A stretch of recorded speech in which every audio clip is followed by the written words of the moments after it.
Let's explore how to pass properties, often called props, to components in React. This is a fundamental concept for building dynamic and reusable user interfaces. We will focus on understanding how to send data from parent components to their child components, enabling a one-way data flow. So, what exactly are props? Properties, shortened to props, are read-only data that are passed from a parent component to its child components. Think of it as a way for a parent component to configure and customize its children. Props facilitate data flow, ensure that the data is read-only, and establish component communication. These key features are essential for developing manageable and predictable React applications. Let's examine the basic syntax for passing props.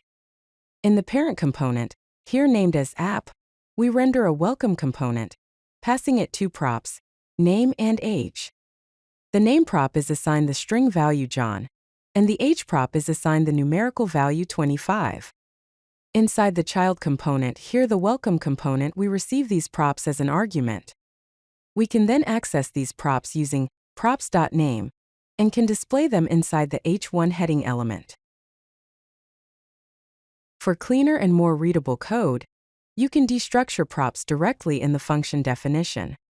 Instead of accessing props using the props.name syntax, you can extract the name, age, and city properties directly. This makes the code more concise and easier to read. Within the welcome component, we can now directly use the name, age, and city variables.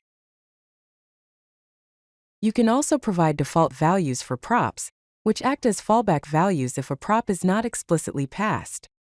Here, in the button component, if the text prop is not provided, it defaults to click me, and if the color prop is not provided, it defaults to blue.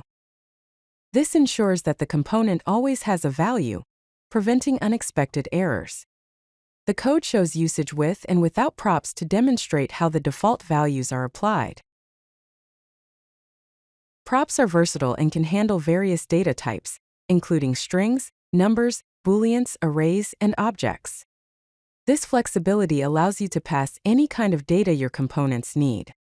As you can see in the example, the user card component receives a variety of props, each with a different data type. This demonstrates how props can be used to pass complex and structured data to components.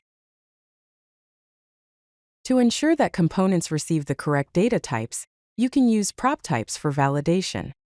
This helps catch potential errors early on. First, import PropTypes from the prop-types library.